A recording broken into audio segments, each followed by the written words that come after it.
He said we were like brothers, built a studio with me, whispered truths about trust and loyalty, while secretly studying my voice patterns, tracking my breakdowns like data points. What do you do when your best friend turns out to be your greatest manipulator? This isn't just a betrayal story, it's a blueprint of control. From offshore accounts to behavioral psychology, from shadowed secrets to emotional warfare, I exposed the con artist who engineered my loyalty and the fire I used to burn his echo chamber to the ground.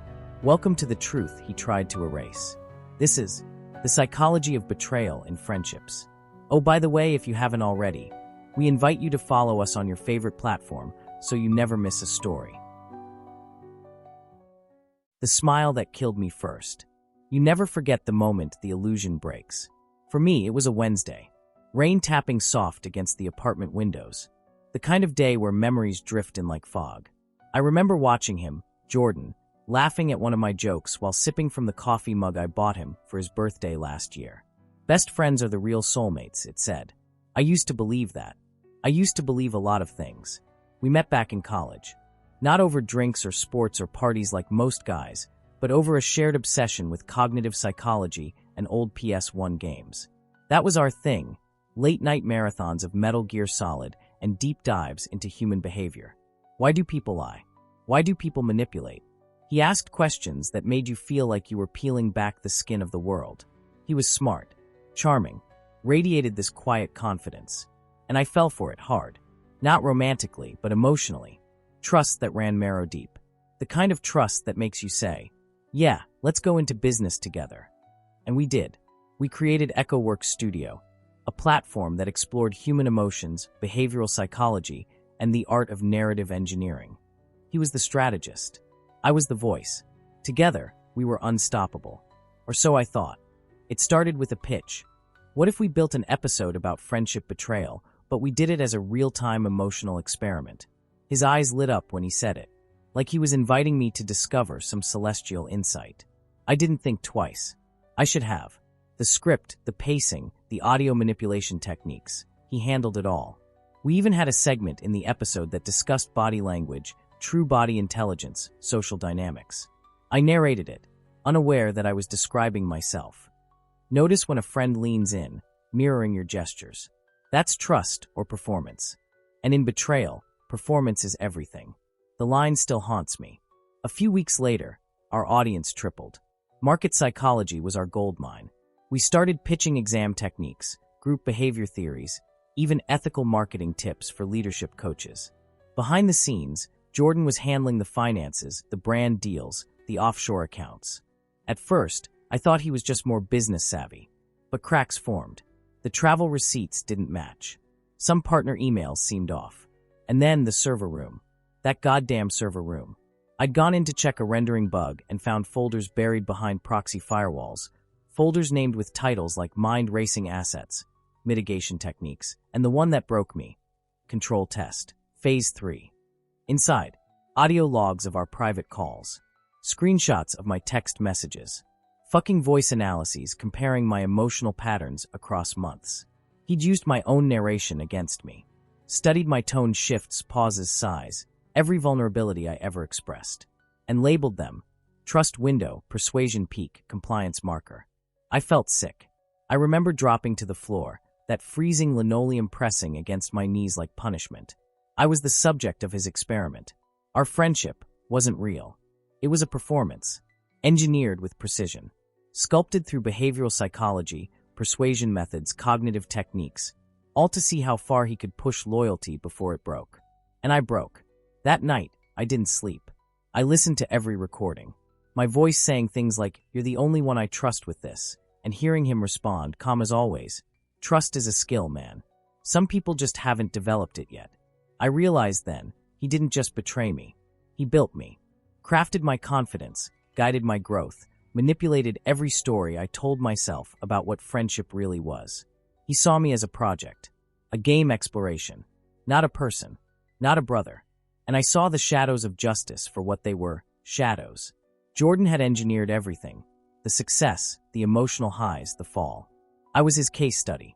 And the moment I knew that, the smile I once trusted, it killed me first, because I smiled back, beneath the soundproof walls. People think betrayal is loud, screams, slamming doors, maybe a fight that ends in shattered glass. But that's not how it happens. Not with someone like Jordan. His betrayal came silent, dressed in logic and smooth transitions. It came beneath the soundproof walls of our studio, behind the carefully layered acoustic foam, where we recorded our so-called insightful breakdowns of human emotions and friendship dynamics.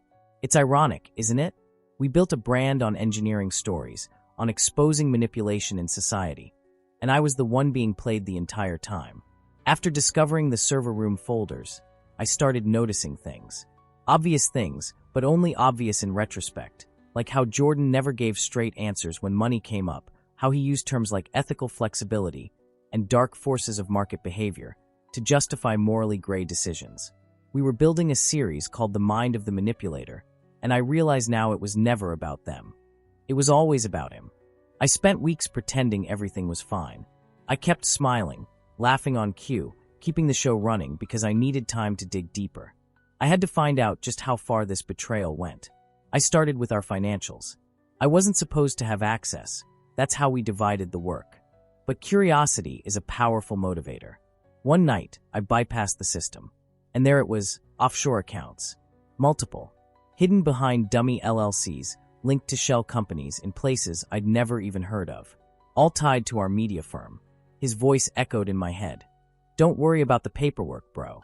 That's just mitigation techniques to keep us protected. Protected? No. It was isolation. Control. Jordan knew what he was doing, leveraging market dynamics and human behavior to craft an empire that looked ethical. It was theater. Strategic deception dressed as leadership. He weaponized cognitive skills and NLP techniques to convince sponsors, collaborators, even me, that we were building something pure. But under the surface, it was built on shadowed truths and manipulation. That's when I realized this wasn't just about betrayal. It was about domination. He wasn't trying to hurt me. He was trying to own me. My voice. My loyalty. My emotions. I remember a conversation we had in the sound booth. I asked him why he never got personal on air. He said, "People who reveal too much lose leverage. Empathy is a tool, not a personality trait." I laughed at the time. But now, that sentence haunts me. Empathy was his weapon, and I was the test subject. Every episode we recorded was a layer deeper into his con. And the fucked up part? The audience loved it. They called us revolutionary. Said we were redefining audio storytelling. They didn't know that the stories weren't just concepts. They were reflections of my emotional breakdown, mapped and narrated in real time. I started having dreams. Nightmares, really. Jordan in a dark room, wearing noise-canceling headphones, listening to me cry on tape while adjusting EQ levels. I'd wake up drenched in sweat, unsure if I was mad, or just ashamed that I still missed our friendship. That's the worst part of betrayal. Not the damage, it's the doubt. The gnawing question. Did any of it mean anything to him? Was any of it real? And the truth? I'll never know. Because manipulators don't confess.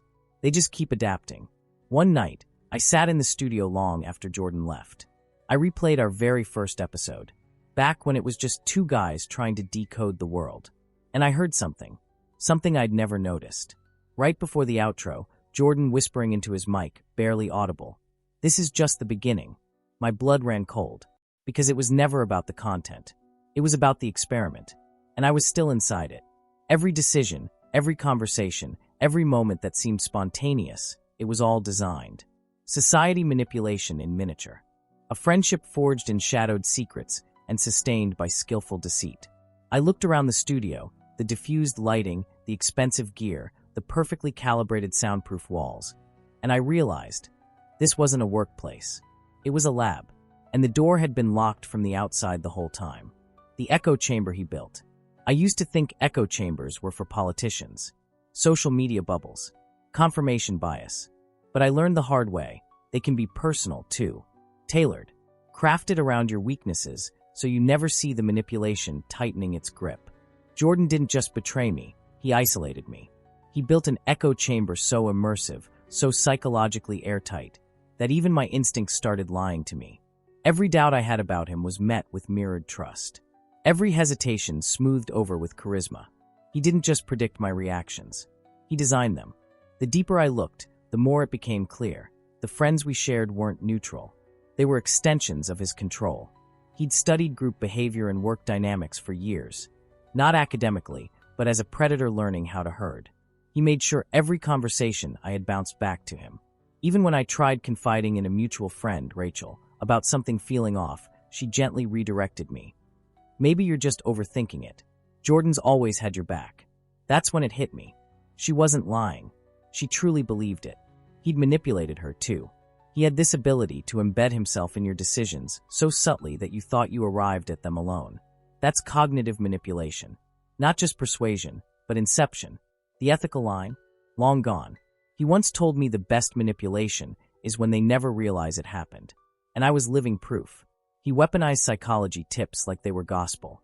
Used cognitive techniques like camouflage. He wrapped his betrayal in positive influence. His calls for ethical leadership and deep emotional storytelling were just bait to draw in people like me. People who wanted to believe. And that's the cruelty of it all.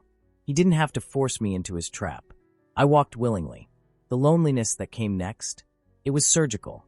Everyone I thought I could trust was tethered to him. My support system? Curated. My career? Co-owned. My story? Recorded. Even my voice, my literal voice, was licensed under his corporate shell. I remember sitting in my living room, blinds drawn, staring at the waveform of my own voice on his server. A voice I could no longer claim. And that's when the depression hit. Not sadness. Not grief. Something deeper. Something existential. Like I wasn't just betrayed, I was erased. I stopped sleeping. Stopped eating. My thoughts spiraled. Was I the fool? Was I complicit? I started questioning everything. Maybe he was the visionary. Maybe I was just the tool that couldn't keep up. That's what manipulation does. It doesn't just steal your trust. It reprograms your identity. I began searching for answers the only way I knew how. I turned to the data. I poured through hours of old recordings, contracts, email threads. And buried in the metadata of a shared cloud folder, I found something he never meant me to see. A log labeled Voice Sync Master, Emotion Mapping Test. I clicked it. It was a spreadsheet. Columns and rows tracking my emotions, my pitch patterns, my inflections, even my breathing cycles. Labeled against topics like vulnerability, anger, grief, and compliance. This wasn't documentation. This was surveillance. Jordan had mapped my psychology like a goddamn software developer. He knew when to pause, when to mirror, when to inject empathy. It was all a simulation, down to the seconds.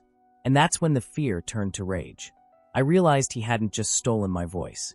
He'd been rehearsing it, duplicating it, trying to become it. And that's when I remembered something else. He'd once joked that he could pass as me in an audio deepfake. We laughed. I laughed. But now, I wasn't so sure. That night, I backed up everything I could. Files, logs, contracts. I started building a private folder, my own archive. Not for revenge. Not yet. But for evidence. For proof that I wasn't crazy.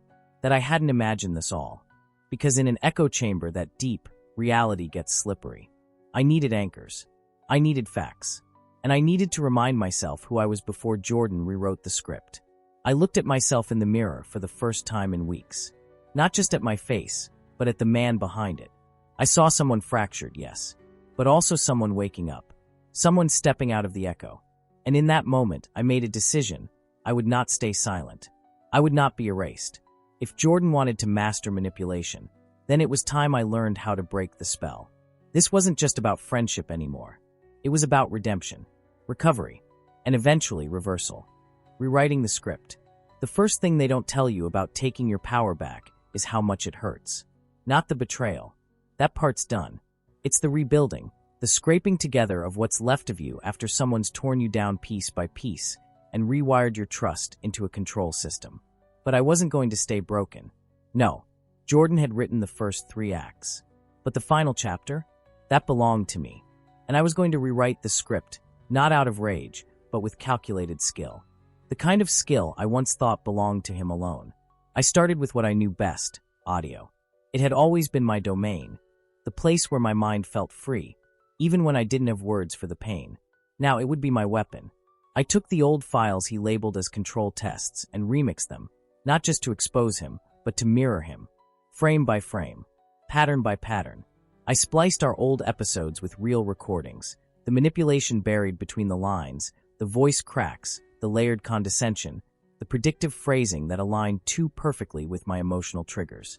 It was there, hidden beneath his celestial insights, his soft-spoken cognitive techniques, and his so-called ethical marketing strategies. It was all a script. And now, I had the receipts.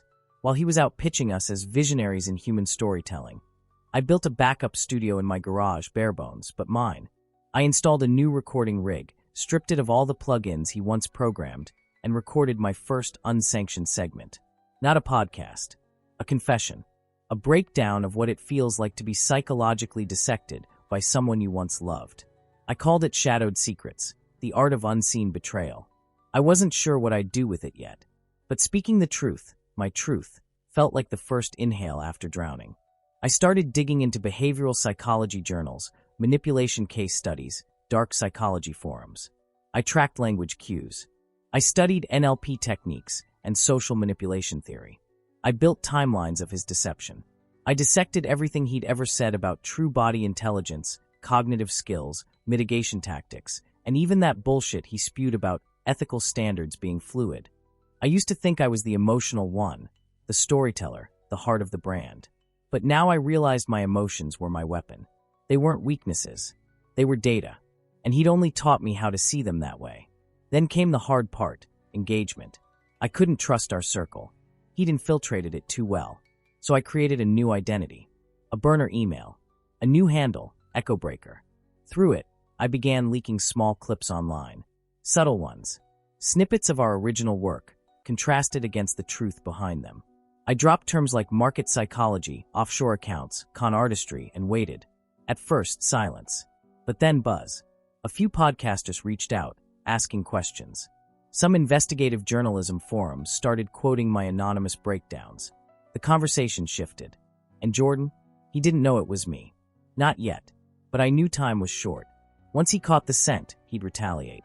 So I moved quickly. I hired a forensic audio engineer, paid in crypto off the grid, to verify the authenticity of every file I planned to release.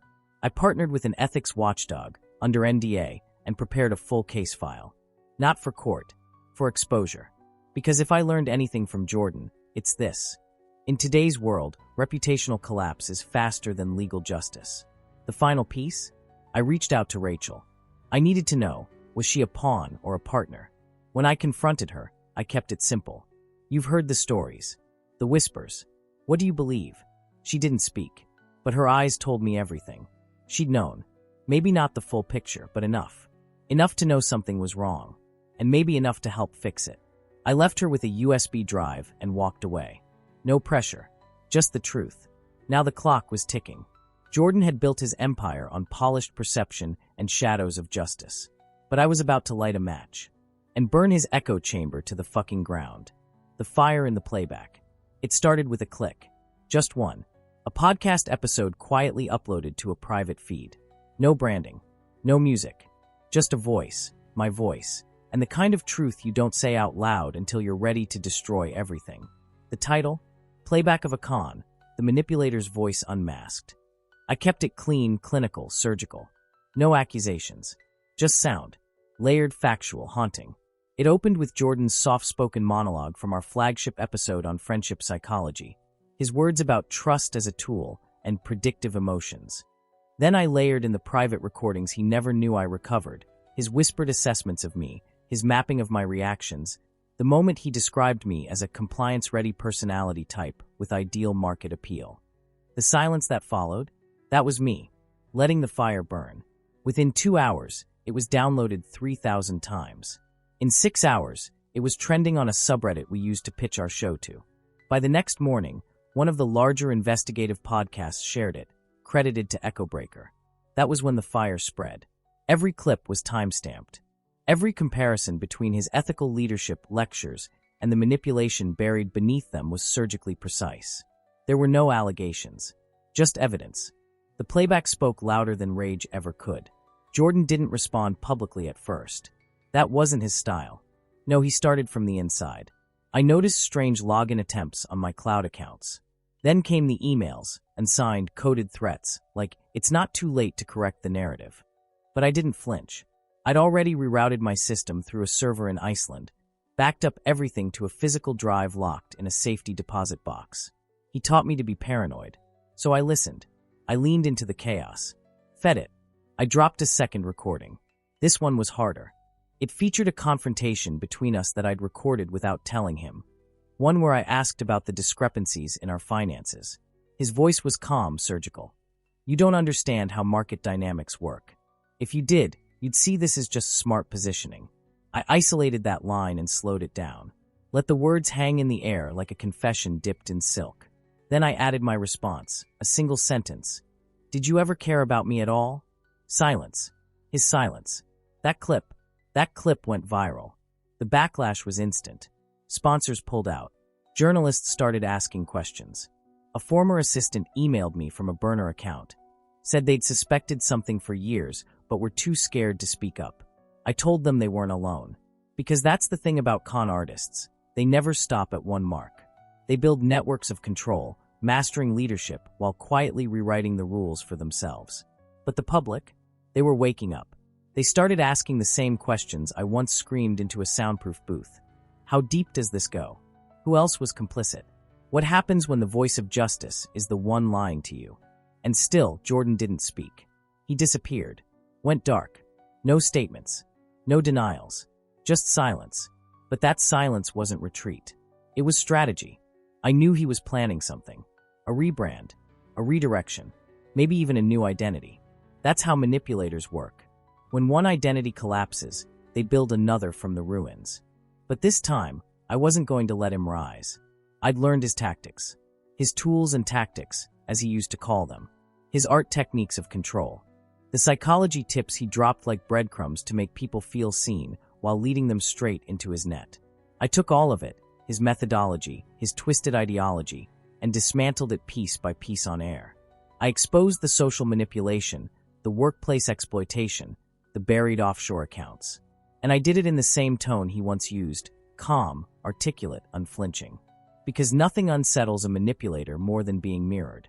Nothing. Then came the twist I didn't see coming. Rachel reached back out. This time with a voice memo. She'd been recording him, too. For weeks.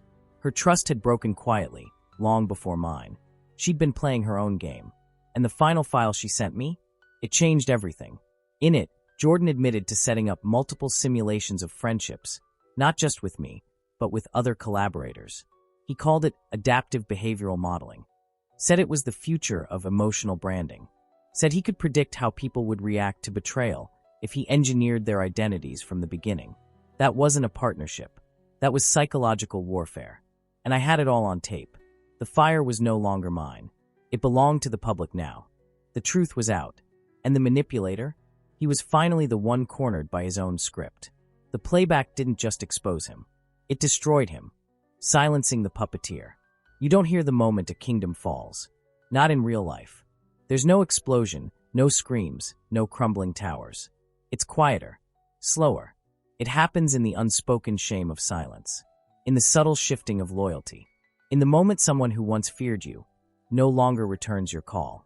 That's how Jordan's empire died, not in fire, but in the absence of applause. And I watched every second of it from the sidelines, no longer broken, no longer controlled.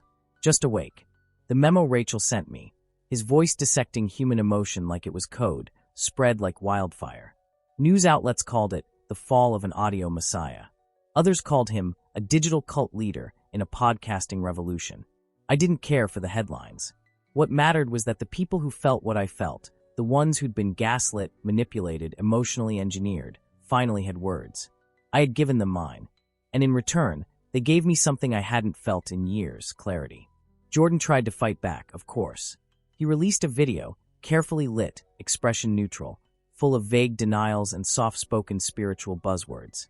He blamed market confusion, misrepresented experiments, and unfortunate miscommunication. But you can't spin your way out of evidence. Not when the audio recordings bleed with intent. His words were laced with calculated control. His silence on the worst of it said more than any PR statement could. People saw through it. He was done.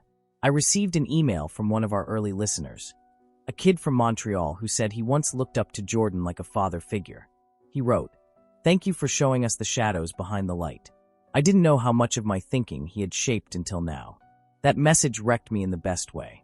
Because that's the real danger of manipulation. It doesn't just change what you feel. It rewrites how you think. And Jordan, he wasn't just a friend gone bad. He was a puppeteer. A man who believed leadership meant ownership. That trust was currency. That people were systems waiting to be coded. But what he didn't anticipate, what he could never program, was the resistance. Not rage, not revenge, but resilience. The human ability to reclaim narrative. To find power in vulnerability. To say, you hurt me. You built me like a product. But I still found my way back. I turned down every interview. Every TV special. I didn't want fame. I wanted freedom. I spent my days walking alone, revisiting old memories with a different lens. Some still stung. Others felt like echoes, hollow and fading. I deleted old files. I burned old scripts. But one thing I kept was the last recording I made, unedited, unpolished. Just me, sitting in the same studio he once designed, now stripped bare. In it, I said, if you're hearing this, you've survived something too. Maybe not him, but someone like him. And if you're questioning your worth, your reality, your voice, this is your sign. You're not broken. You were bent. And now you bend back. Not the same, but stronger. Sharper. Yours. That recording never aired. I didn't need it to. It was for me. Jordan's disappearance was never confirmed. Some say he moved to a different continent. Others believe he's starting over under a new alias, whispering new promises into new ears. And maybe he is. Because people like him don't stop. They just recode. But now I know the signs. I see the scripts. I hear the pauses. And I know the difference between trust and programming. Friendship is sacred. It's raw. Imperfect. It doesn't live in spreadsheets or compliance graphs. It lives in late-night calls. In tears. In laughter that no one records. It's messy and real. Jordan stole that from me for a time. But now, I own it again. This story, my story, isn't a warning. It's a blueprint. For anyone lost in the shadows of justice. For anyone manipulated by someone who called themselves a mentor, a friend, a soulmate. You're not alone. And your silence is not consent. Break the playback. Burn the script. Rewrite your truth.